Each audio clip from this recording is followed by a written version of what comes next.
Welcome to Men Hurt 2 2.0, a safe place where men get to share their truth. I'm so excited about this second part of Men Hurt 2, and I have a very special guest with me tonight, and I've spoken to him and I've interviewed him before. So this is really exciting, and his name is Dr. Adrian Carter, and I'm going to bring him in. But first, I want to say this is a place where I want women and men and everyone to learn that men are human beings first, and that we have to take away that stigmatism of it's a boy and now he's not a human, but he's a male, because men have feelings, men hurt too, men cry, men have emotions. So I'm going to bring Dr. Adrian Carter in, and I'm going to let him tell you a little bit about himself. So welcome, Dr. Adrian Carter. How are you? I'm well. Thank you again for having me. It's always a pleasure. How That's you doing? awesome, awesome, awesome. So tell the people a little bit about yourself and what you do. I am a man of many trades, but first and foremost, I'm a diversity, equity, and inclusion consultant. I'm a conflict resolution practitioner, and I'm also a leadership development coach. All those come together under my firm, the Carter Development Group. I'm also an author and a relationship building coach. I do coaching as well. And basically, when people are peopling, I help to fix it. Yes. And Right? people are people in Yeah. for real right now. So I love the conflict resolution, because we have a lot of conflict going on between men and women Mhm. on social media, in relationships. And just tell us a little bit about your background, your actually growing up, about your parents, just a little bit about how you were raised. Well, I was raised with my father and my stepmother. I'm originally from Jamaica. I came to the United States when I was 7 years old, and so I'm very Americanized, uh, but still connected to some of my Jamaican roots. So I came here. I went to elementary school, middle school, high school. I'm actually down in the South Florida area, which can be considered very different from other parts of the world and other parts of the country, depending on where you're from. And I was educated here in South Florida as well, um, all the way up through through graduate school. Okay, so I love people have a feel of where we came from. Like I grew up in a dysfunctional background. My mom was alcoholic. I had some things going on, because it gives people a chance to say, where some of our views are coming People from coming while we from well, let me add a little bit more context. My father is a pastor, oh so I'm a PK. oh You should be scared. Uh, well, they say PKs, we do some stuff. Um, I am a PK. I'm also a minister in my church as well. I'm one of the co-pastors there as well. But um, I grew up, in not the roughest part of South Florida in Miami and whatnot, but it was rough enough. And, but it's also a very diverse location. We have a lot of um, folks from the international community, the Caribbean specifically, but then from elsewhere. We have a lot of people in the state who come from other parts of the country because this is the retirement state. A lot of people come here to retire. Um, it's But overall, though, I wouldn't say I grew up in a moderate home, right? Wasn't too conservative, wasn't too liberal. And even in the fathering perspective, in the pastoring perspective, it wasn't a very strict space, right? But I've definitely grown and learned a lot through that process. okay. Just not, don't go deep into this, because I want to show this video clip really quickly before we get into our conversation. But were there gender roles in your house? Um, yeah, it was pretty clear, right? It was pretty clear that my mother was more hands-on with me, and my father was the one working, but both parents were actually working. Um, and but overall, there was also a lot of equal distribution. I'll tell you that much. And my Okay. parents, and it was my mother who taught me from very soon, right, that you should know how to do everything to take care of yourself, even as a man. Ooh. Sewing, Ooh. cooking, all the domestic duties. I've only met a handful of women throughout my whole life in adulthood who can clean better than me. Oh, well, mm, okay. I'm not even gonna say nothing about that yet, but I love it. I love it. Yeah. Okay, so I'm gonna play this video that got our conversation started on social media and why I asked you to be here. And we're gonna talk a little bit about this video. So let me just play this right now. So if a man has all these standards that he meets, why would he want you? What standards do you have that meet him there? Because women, a lot of women think when we say, what do you bring to the table? We're saying be equal to us. No, we're saying, if you want me to bring all this to the table, what do you bring to the table that I can eat from? Because all the things that I'm bringing to the table, you want to receive. You want to eat from those things. You want to benefit from me being tall, dark, and handsome. You want to benefit from me having a great job. You want to benefit from me being financially stable. You want to benefit from me being faithful. We don't ask these things of people because it's a wish list. We ask those things of another person because we want to be able to partake in those things. We want to benefit from them. And because you do, you have to know that when we're giving out all these things, that we expect something on the table for us. If everything we have is on the table and nothing you have for us is on the table, you're essentially using us. And we're learning to keep our feelings to ourselves because everything that makes those qualities what you want are connected to how we feel about ourselves. So when you take those things and you don't reward us for bringing those things to the table by giving us things that are valuable to you, to us, we feel slighted and we tend to leave, and we will leave while we love you.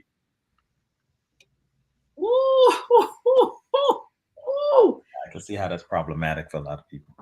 Right. So there was a woman who commented and said, and tonight we're talking about double standards and deflecting, right? Double standards that women have for men and how women deflect a lot of the times, but we're going to talk from both angles. And there was a woman that said, I hate when men say, what do you bring to the table?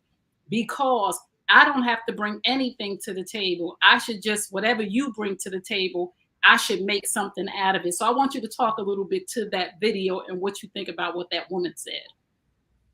Well, first, I totally agree with the brother. You have a lot of women, though, who are of the mindset that they not only do they need to bring anything to the table, that they are the table. Oh, and I've heard that more often than saying not even need to bring anything to the table. And I think that mentality is part of the systemic ways in which women feel entitled.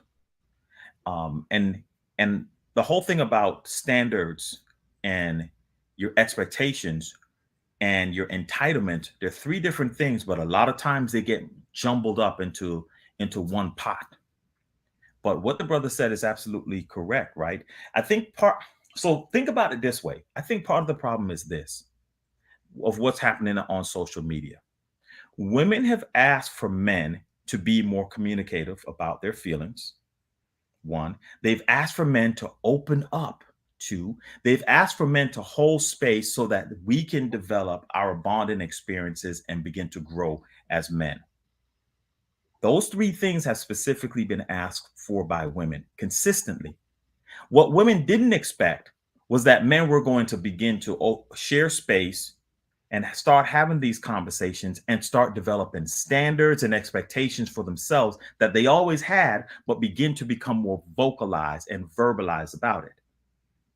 That's part of the challenge why a woman like that will see the post and they reject it. They reject what he has to say because it doesn't fit the normal narrative.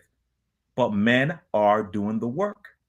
Men are absolutely doing the work. They are holding space and they are having these conversations, and they're realizing that they can be just as vocal about their standards and expectations as women can be.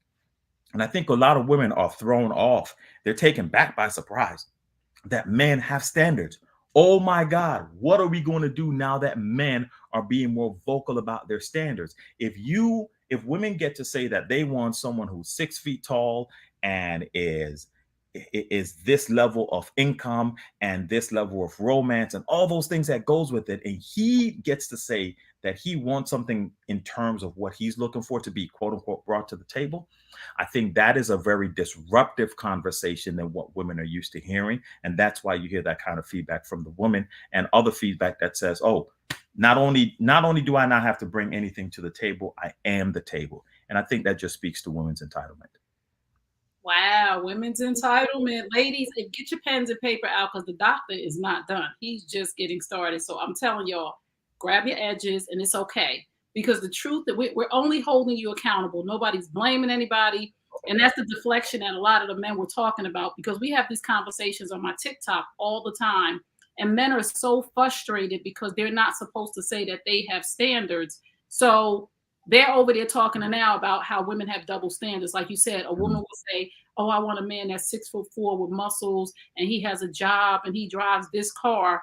And then when they get in a relationship with the men, and I'm only speaking from the male perspective, from what the men are saying over there so that you can elaborate on it, that they expect him to love them unconditionally, whether they get into the relationship and they're a size 8, or whether they're a size 14, and they go from an 8 to a 16, or they go from a 14 to a 2, and the brother's like, yo, I told you when I met you. So the man gets called all kind of names. You're a narcissist, a hypocrite, but you have these things you want him to be. But are we, this is a question for you right here too. Are we so used to living by double standards and deflecting that we don't even realize we're doing it? Yes. So, but let me elaborate on double standards.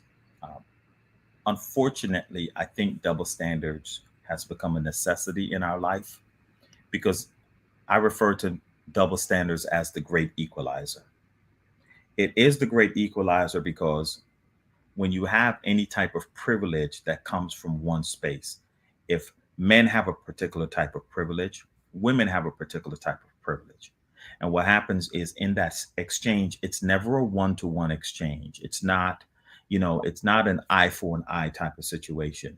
What tends to happen is, when one person uses their privilege to gain access or power or control over something else, they're not going to balance the scale by allowing the person to share in that access and power and control. So because a person one entity takes up all of the space, what you find is women or men, whoever it is, then respond and take control and hold of another space. So for example, if men take up the space of leadership positions, for example, then women may turn around and they may take up another type of position. And the moment that a man wants to enter that particular field, let's use the workplace. Let's say nursing tends to be a heavily woman field, right? If you find men who are nurses, which there are, and enough of them, but we've already we see nursing as a women driven field. And we might see another industry as men that is a men driven field. And the moment you try to enter those spaces, right, you could get pushback on it. So Right. Unfortunately, we use double standards as our best practice for creating equality. Oh, But it is the most inequitable way of us as humans dealing with each other. wait. So I know you posted about this young lady who was a therapist and who was yelling and screaming and cursing and, said dusty ass men need therapy and all of these things. And everybody came to her rescue. A lot of Black women came to her rescue, which is another problem for me, that I'm not going to condone poor behavior because you're a Black woman. So I don't care what color you are.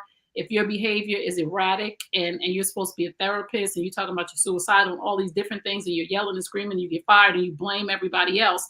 And you said something that was key that leads up to double standards. You said if this was a Black male therapist calling women dusty bitches, why do you think that we're not addressing her the way that we would address a man? Because unfortunately, unfortunately, gosh, I'm gonna have to say something that, I don't like to say it because it's an unfortunate truth, and I don't want to be hurtful to women who are listening, but unfortunately, um, women tend to believe, especially Black women, tend to believe that they are the only victims all the time, and they are constantly playing and engaging in these dialogues from a space of victimization. A Black woman can almost always, you can almost always count on her positioning herself as the victim in a situation that's addressing it. And she's rarely, not never, but you'll find, just generally speaking, you'll find that um, she tends to struggle to recognize how she can also be the villain, right? How she can also be the perpetrator, how her engagement creates discommunity or creates conflict in the situation, right? So that's unfortunately, I think, the starting point for a lot of our Black women. And I get it. Historically, traditionally, there's Malcolm X saying, Black women are the most disrespected group on the planet. But what happens in the reason why these type of conversations are necessary is because Black women are not the only double minorities. Black men are also a double minority, even though we tend to not describe it in that way. But you do have some sociologists who agree, and I'm one of them. Black men are double minorities. We also play from a position from being behind. And Black women engage in as much victimization of men, nearly the same amount, statistically speaking, as men engage in it onto women. We're doggone near the same people. We're two peas in the same pod having these conversations and don't realize how much we are both affecting each other. So that's the reason why I think you find, so many Black women will say what they're saying on behalf of that young lady, to say, hey, we need to Black men, you do need to go to therapy. And everything she said was right about Black men needing to go to therapy. I want to point out, I want to go back to Jada Smith and to Will Smith, and when the slap happened with Chris Rock. A lot of women, specifically Black women, said that this was her protecting her man. And what I realize is, in my observation, you sometimes have, as an educator, you sometimes have that child in the classroom who acts out because they want any type of attention, whether Oh, it's negative or positive. And I think Black women, because of their history, they want any type of protection, no matter if it comes negatively or positively. See, I believe what Will Smith did was a negative form of his own behavior, and it didn't have anything to do with protecting her. But Black women, a lot of them saw it as him being protective of her, even if it meant that what he did was unlawful and put himself at risk in a manner that was almost unprovoked, in a way that was unprovoked. Black women, for those Black women who said he was protecting his Black women, said to me that they're willing to take anything as a form of protection because they are thirsty, if you will. And they, I'm speaking from like a scriptural standpoint, not like a thirst trap, but as in thirster, and they hunger after having the love, the care, and the share, and the tenderness, and to feel protected by Black men. But I think the problem and the challenge with that is Black women don't understand that Black men cannot give what they don't have. oh, You want to feel protected by Black men, and it's very challenging for Black men to give you the type of protection that I think we're looking for wholesale, because Black men they too don't feel protected in our own society. How can I protect when I don't even feel protected, right? It limits that. I could do some things, but I can't do it the most effective way that I think that what Black women would like for Black men to do. And that's an equivalent and necessary part of the conversation. I talk to men and I work with men, and they don't feel protected. woo, because we've been taught, and I'm speaking from a woman's perspective of, we've been taught that you don't need to be protected. You are the protector. Right. So how do we even change our mindset from, and again, like we say, who's the therapist, right? Right. Who polices the police officers? So who protects the protector? Right. And I think we have to begin, one of the places to begin is to understand that Black men are also double minorities. Is to also understand that a Black woman is not the only victim all the time. Right. And that part really, I highlight that because if the position of the thought process, the mindset begins with a state of being the victim, it's going to be hard for you to see things anywhere else. Right. It's going to be hard for the mindset to change. The sister who's the therapist was not wrong again in urging Black men to go to therapy and the reasons why.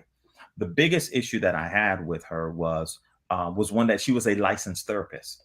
So as a licensed therapist, you weren't someone working a different type of job, talking to us on social media as so many people do, but you are held, if you will, to some level of moral or ethical standard as a mental health therapist, that you have to be the one to create safe spaces. If anything, you have to create safe spaces, right? And I, as a conflict resolution practitioner, have a very similar mandate in terms of creating safe spaces and doing no harm or minimizing harm and things of that nature. So that was my concern for her, because part of the conversation became men talking about, now we're going to go after her license. And I didn't agree with that. I don't agree with going after her license. I think that is horrible that the situation played out, because I still remember that she is a sister, right? And she's now feeling and have to go through this traumatic experience of putting herself out there for the world to see. And this is the response that she gets. But to your original question, if a Black man had done this, sisters, let's just be honest. Really ask yourself, what would you have done? I mean, getting him fired would have been the least of what you all would have done.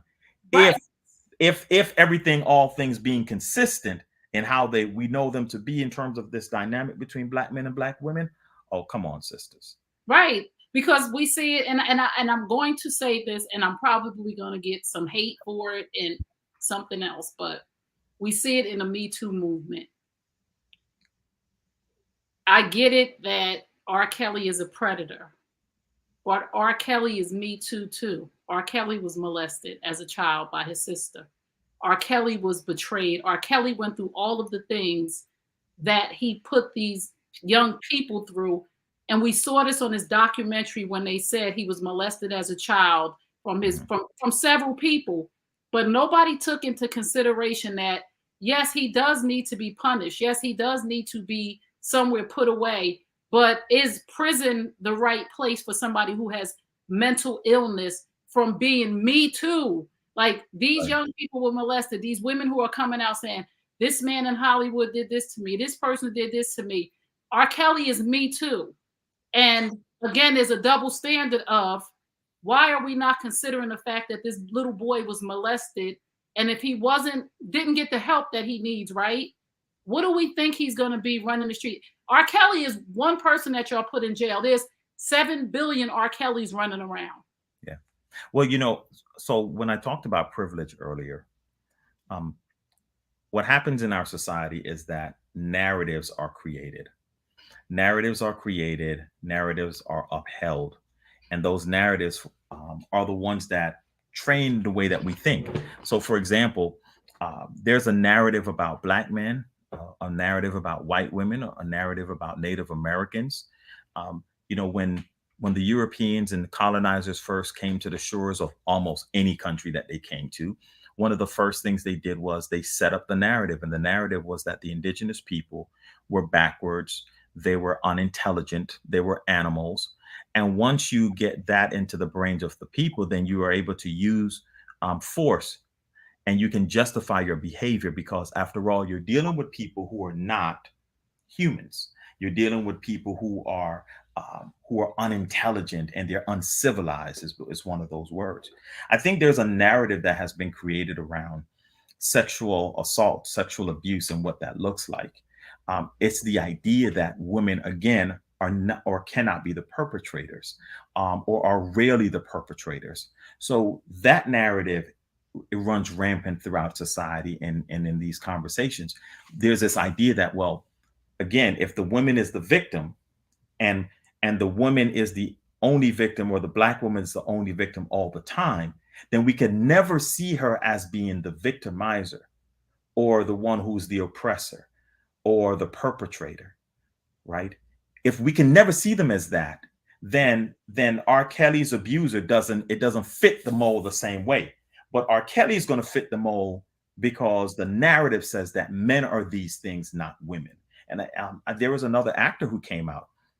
I forgot the brother's name, but the actor who said that he was groped by this other white man and dot dot dot dot dot, and people looked at him like he was crazy for going out here. It's almost like, as a man, you should be able to take that and move on. We don't respect men when it comes to our sexual rights, because part of the narrative is that men are sexually aggressive.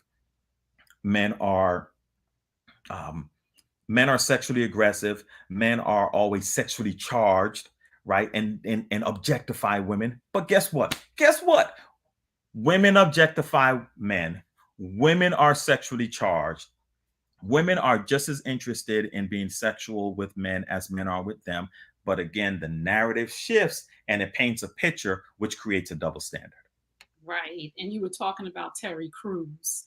Terry Crews, absolutely. Yes. Yeah. So if you just tuned in, you're tuned into Men Hurt Too. I'm your host, Trey Kearney, and I'm here with Dr. Adrian N. Carter, who is an executive relationship and building coach, who is a conflict resolution coach.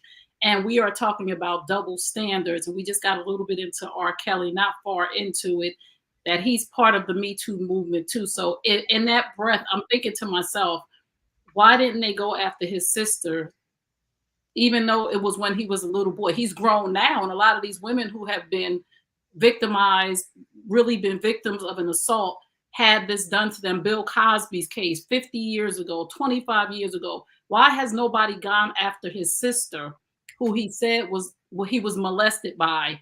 And these are the questions that we have to ask ourselves when it comes to a double standard, right? That is a very good question. Right. So I'm like, Me Too, the Me Too movement. Why didn't y'all go get his sister? His brother actually said this did happen to us. So he did have someone who vouched for him, but nobody thought, let's go get his sister and sit down. Have we seen anything from her? Has she been punished for her crime of, again, creating a monster inside of him? Go ahead. Yeah, not that I'm aware of. I'm absolutely not aware of that. But you make a very good point. Listen, Bill Cosby could have done something 100 years ago, right? They're like, hey, get him. But I think it goes back to this narrative. It goes back to this idea that women, specifically in our conversation dealing with Black men and Black women, cannot be the victimizers. I think that's a very deep narrative, that conversations about standards from men and expectations from men cuts through in a way that women pull back on that and says, nah, like, it's almost like you don't get to have standards and expectations, because as women, we've experienced so much. You should just be able to take what we give. You should be able to accept what we give. But again, the narrative, if we can understand that men are also a double minority in this process, and we're both two peas in the same pod, then maybe we can have a much more effective way of dealing with each other. And if we could just really, really understand, because I'm a boy mom, if we could just really, really get it in our heads that men are human beings first, especially Black men, because Black men have been deemed animals by, white society already. And we don't treat them like animals as Black women or Black people, or we don't treat you like humans. We treat you like males. You're a male, you're a man. You're not a human. You are just a man and a male, so you got to eat some things up. Is a double standard there? Because, like, if there's an instance going on where a couple has lost a child, right? Everybody will run to the woman and hug on her and say, are you okay? While the man is standing there and he's supposed to be strong and all these things.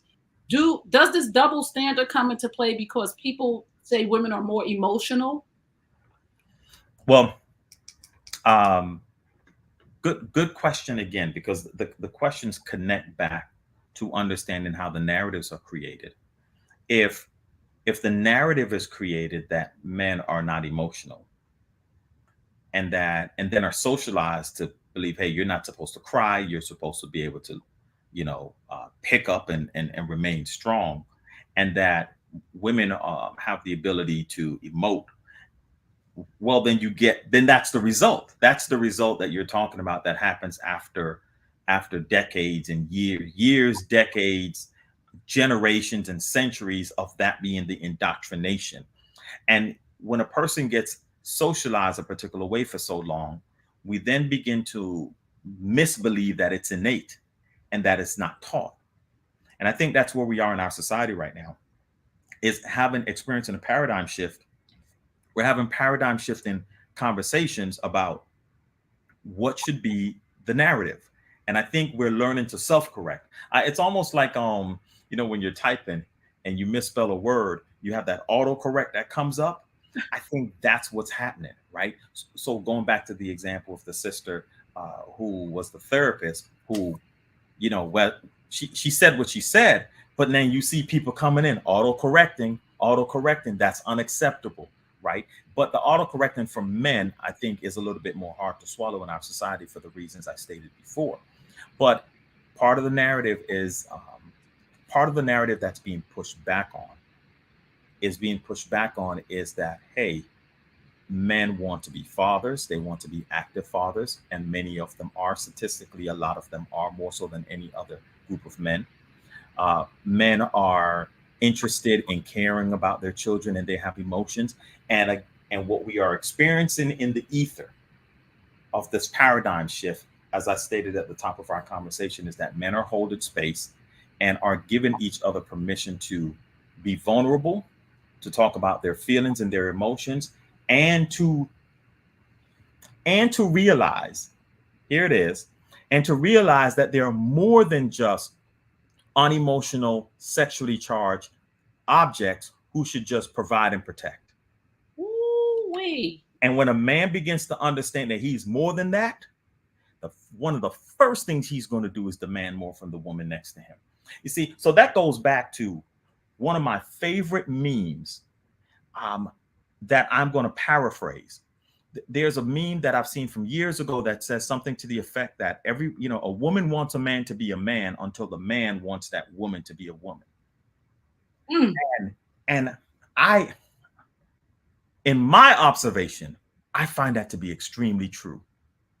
You see, it's all right as long as the man can do a few rudimentary things. But let's still go back to what the sister said.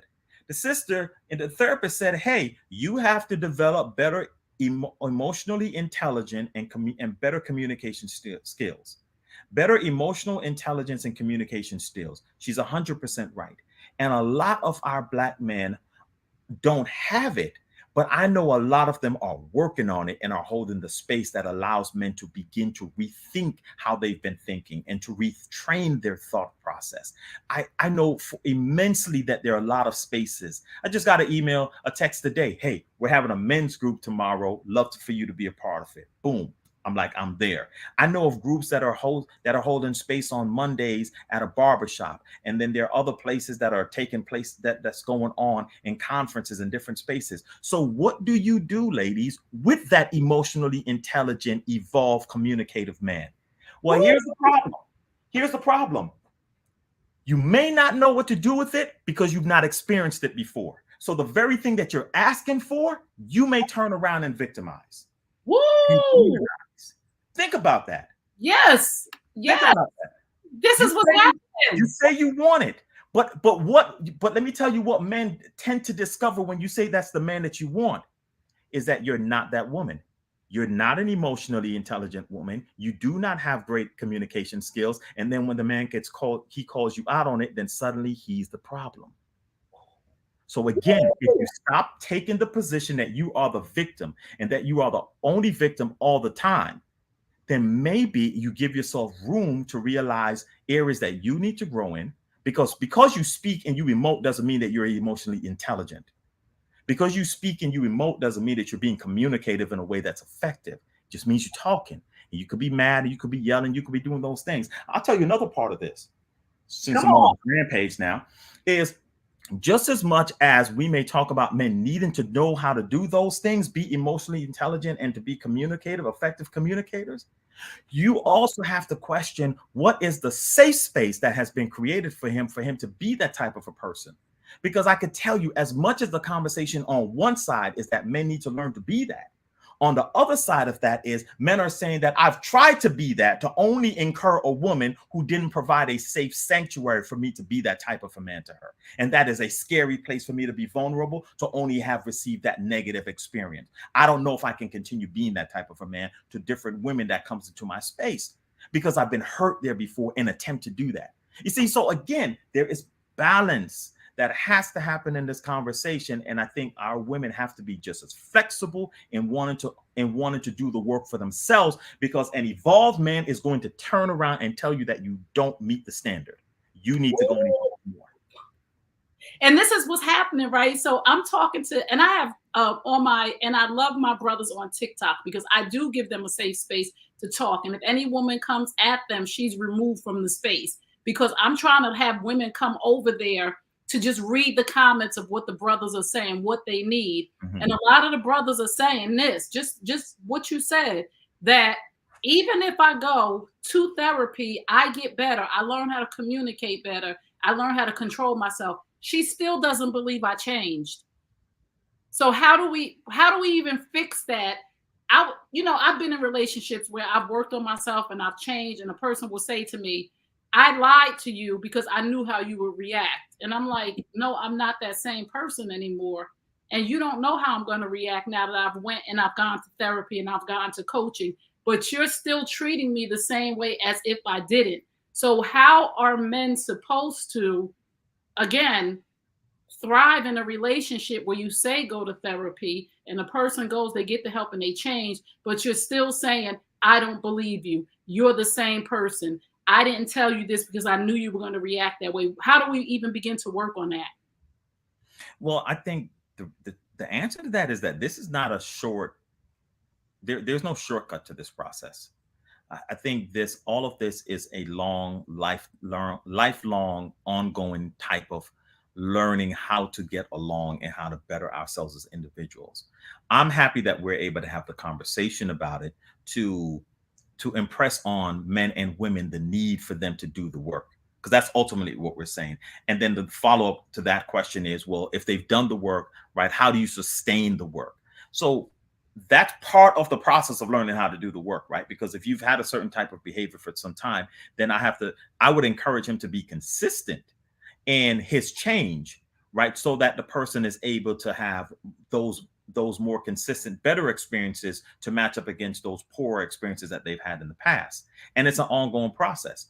At the same time, I also think that women have to go to therapy as well. And I'm not necessarily convinced that women are going to therapy more than men in a way that is statistically just unbalanced.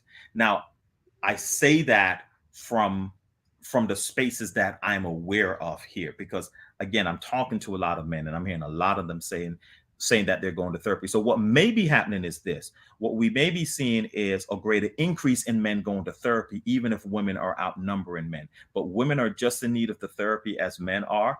And everybody just have to remain consistent in doing the self-work, because that's what it boils down to. Whether you're with that person or not, you have to do the self-work.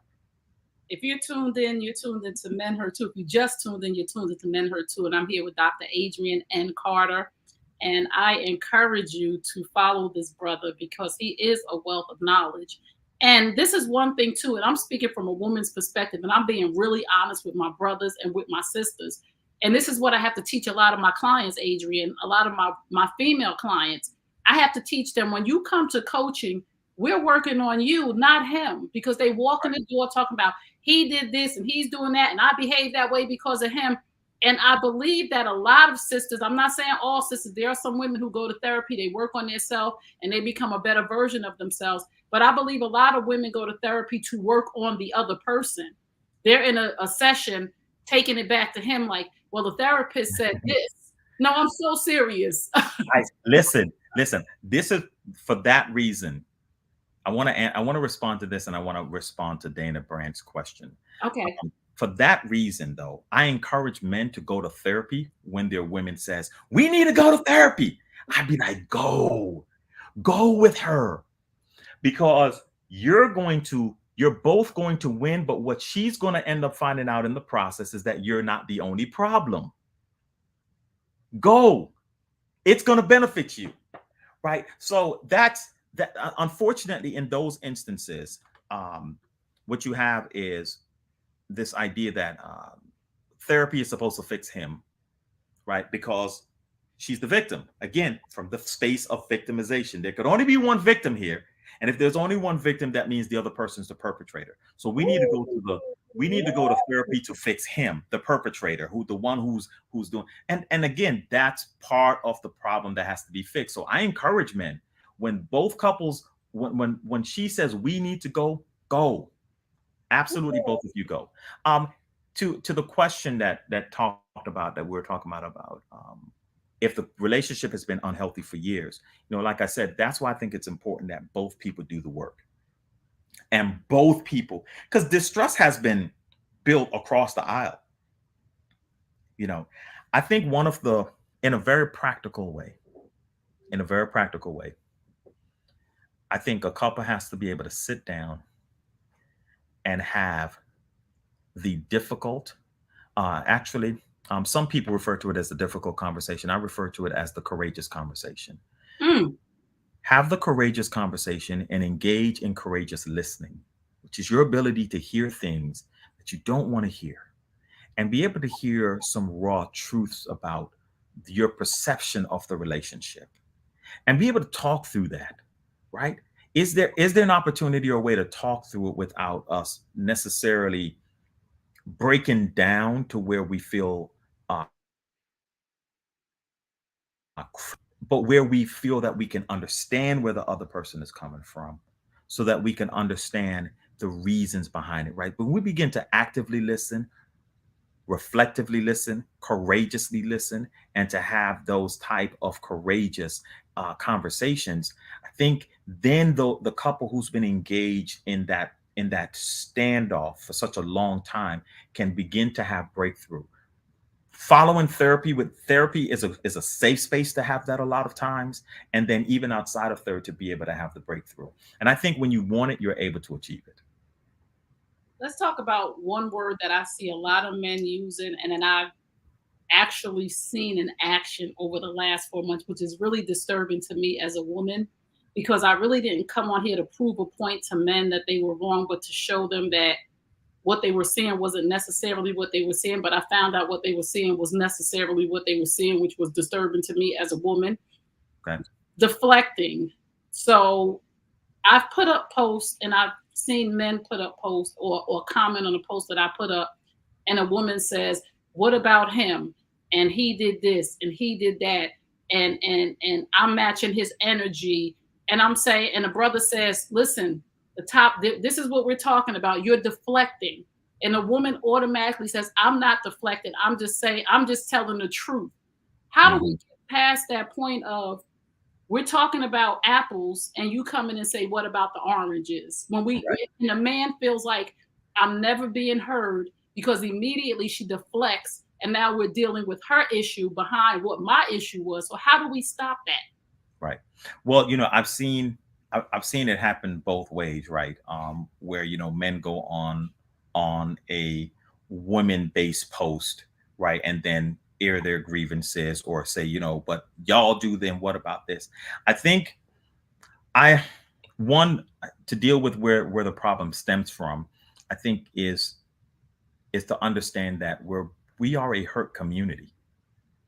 Okay.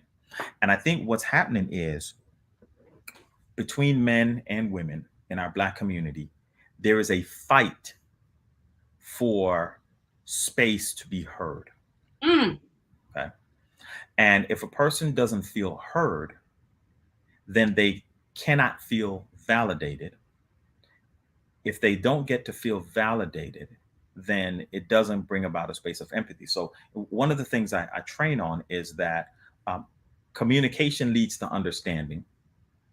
Understanding leads to empathy, and empathy leads to equity. Okay. so people are trying to communicate to get their point across because they want someone to hear them and to develop some level of understanding. And with that understanding, they're hoping that the person on the other aisle, in this case, men, will be empathetic enough to reflect on their own behaviors and how it's impacting her, right? And hopefully there could be a change of behavior which brings about some level of equity to the dynamics between men and women.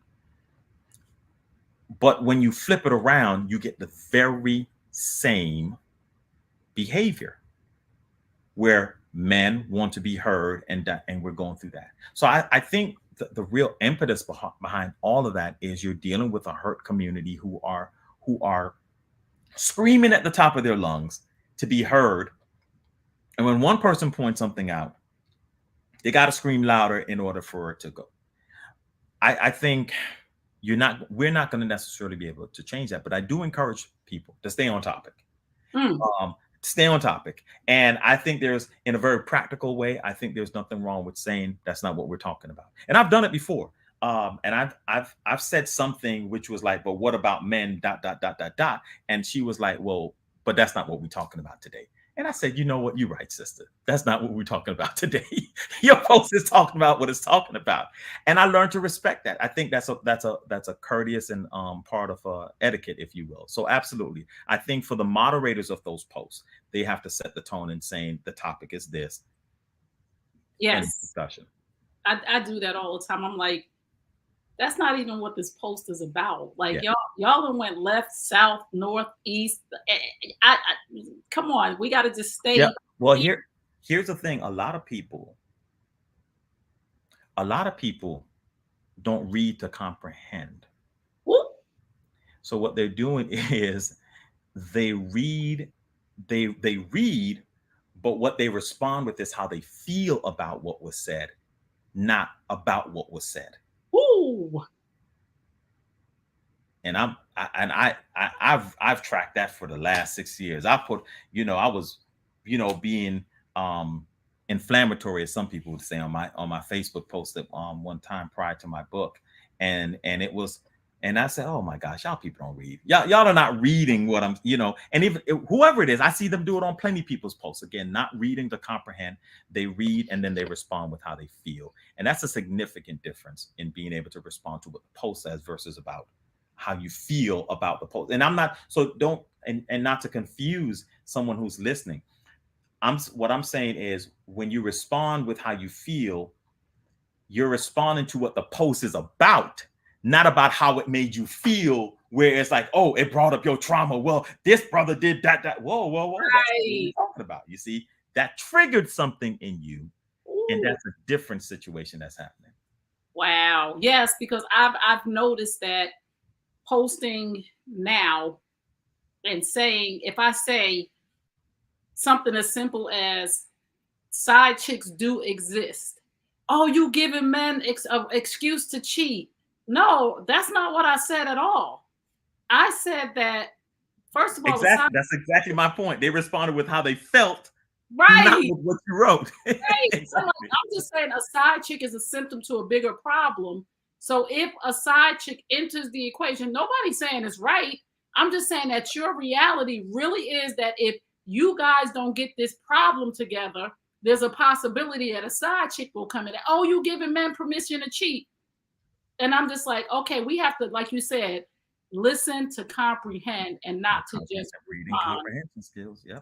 So let's talk about the paradigm shift in leadership and relationships. I do want you to get into that a little bit because our time is coming to an end. So I want you to talk about a little bit about leadership between men and women and what's going on with that whole paradigm shift. Yeah, I think one of the things that has happened is we've improperly defined leadership, and we've done so for quite some time. One of the worst things that we've done is we've genderfied the word leadership. We say that it's a masculine word. To take leadership is to be masculine. And the correct definition of what leadership is that leadership is a set of skills that you deploy to get a particular outcome. And you might be, that might be in taking initiative, effective effective communication, whether written or verbal. It might mean delegating. Um, it might mean um, problem solving, budget managing, right? Those are all skills. And leadership is a set of skills. And when you begin to look at skills in a non gendered way, then you realize that either men or women can be leaders and are leaders. I think what we have to understand, though, is the problem. Oh, the problem is people mess up followership and don't realize that there's a symbiotic relationship between following and leading. Mm. And we love to, it's easy in the minds of many to say that leadership failed us, when I'm convinced that more than 50% of the times, followership failed. Ooh. And because accountability, it's easy to say the accountability is on the leader because we have agreed that there's a person who's the leader. But I'm here to tell you the bigger problem is followership. People don't know how to follow. People don't follow directions. People don't follow instructions. And people doggone sure don't follow leadership. People don't even follow their own moral compass. People don't even follow for the Christian-minded person in whatever sect of denomination that you're in. I would challenge you, do you even follow your own denominational beliefs as it relates to your relationship with God? But yet you'll say that the problem is the leader. Woo! And I get it. It's easy to say that the problem is the leader. But I just want to let people know that your ability or the inability to follow effectively is more detrimental than the person's inability to lead effectively. Wow. Which again goes back to stop pivoting yourself as the victim and start taking accountability for the role you play, because you may find that your lack of being able to follow has been more detrimental than someone's inability or what you believe is their inability to lead. It's a symbiotic relationship. Mm. When you're following, you're also leading. And when you're leading, you're also following, because we bounce off of each other. Wow. You know, if the instructions tell you to do a particular thing and you don't do that instruction, well, then either if the instruction was bad, by you doing it, you're able to come back and say, hey, the instruction was bad. You being able to give that feedback about the instruction being bad and the need to change it is a form of leadership. Woo! Come on, doctor. So you have to be able to you have to be willing to participate in that. And I think all of that is a part of the paradigm shift that we're experiencing. The paradigm shift is just that the roles of society, the norms, and these gender matters are shifting. And they're shifting because ultimately, I think we have a new woman. In society as we speak today in the 21st century, we have a new woman. We have a more empowered woman, a more economically advanced woman, a woman who's more scholarly, a woman who's more verbal in spaces that they have historically not been in. So they're more powerful in that way. And I think men have to learn to adapt to the new woman. But I also believe and know for certain that women have to learn to adapt to how to properly manage their new power. Woo! And again, it's this idea that we have this power where women hear me roar, cool. And I think everything that women have gained as part of their advantage is proper, it's due to them. Right. I think a woman should be able to lead an organization. I think she should be able to enter spaces that she has not historically done, because I think the perspective of a woman is extremely necessary. Right. There is something that she brings to the table and the dynamic that is not there, that men just can't see. The same way a room full of men is going to be blindsided. They're going to be short-sighted in their outcome. I think women are necessary in those spaces. But again, ask yourself, do you know how to manage that space? Right. Right. Because and more effectively, I challenge if you know how to manage that space, because who's been your example as a woman prior to you with how a woman manages that space? So in a lot of cases, you might be breaking ground. you might be doing something revolutionary. And I think it's important that they learn how to manage themselves properly in that space, just as much as men are have historically been a certain way. They have to learn how to do that as well. Right. And I really believe that is a big problem, that we don't think that. I think a lot of times that women are abusing their power and they're emasculating men, and they're thinking that men are saying that you're not a leader or you shouldn't be a leader. I don't think the men are necessarily saying that. I think that the men feel like you don't consider me a leader too, because you have you have a higher degree than me. You make more money than me. You're in a better position at that place, but you're not understanding that those people wouldn't even hire me. And I am equally as smart as you, and I have a degree. But being that I'm a black man, those people wouldn't even hire me. And then when you get in that position of power, you won't even hire me. You understand what I'm saying? I do understand what you're saying. And again, it goes back to this, to realizing that black men are also a double minority. Right. And we can't have, as women, we have to support our black men when we get into these higher positions. We can't push them down.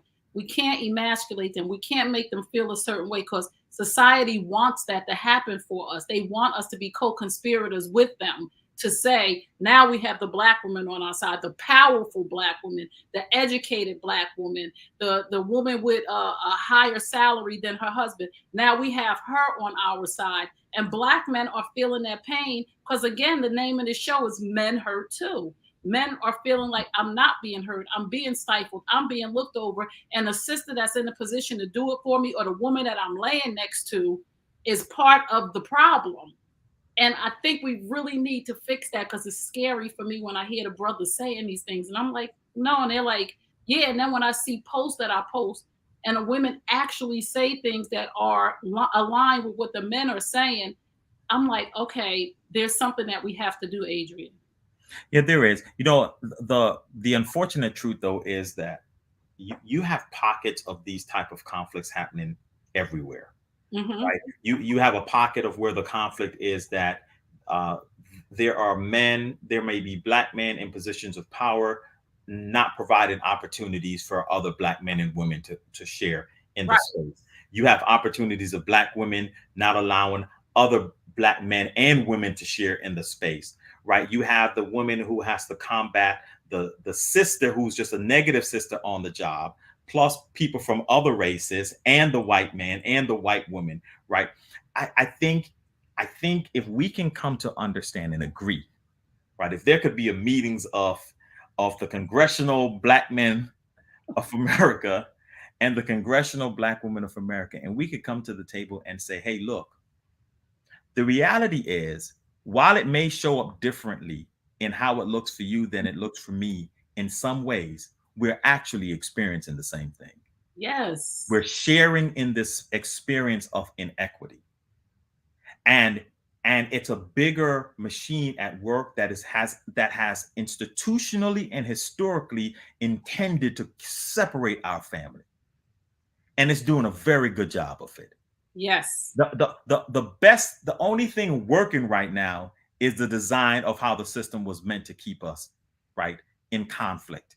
At the end of the day, while we're at this level having these conversations and running around talking about all the isms of racism and sexism and ageism and ableism and homophobia and all of those things, while we're having these conversations, there's so many people getting rich because we're distracted with these conversations, right? But then we go out and we buy whatever we want to buy here, and we invest in this there, and we do that there, and we're spending our money. And the people who are collecting the money, those oligarchs, are just getting richer as we continue to remain infused on these social justice type of conversations, right?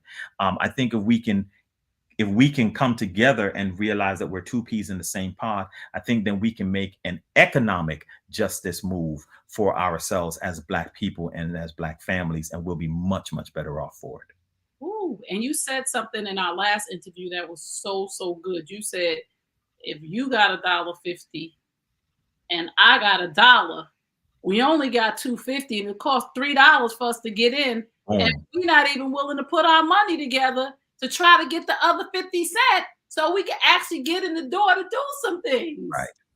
And I love that. And I was just like, wow, we are fighting amongst ourselves while also fighting other entities. And Right. it just came together instead of fighting in our own homes over who's the head of the household. Like, and one couple that I interviewed, they said something so good. They said, we both submit to each other. Whatever space it is where he is the subject matter expert, he Mm-hmm. leads the area. And she said, wherever I'm the subject matter expert, I lead in that area. So if I'm better with money, then I lead in the house with the money. He comes give me the money. I deal with the bills.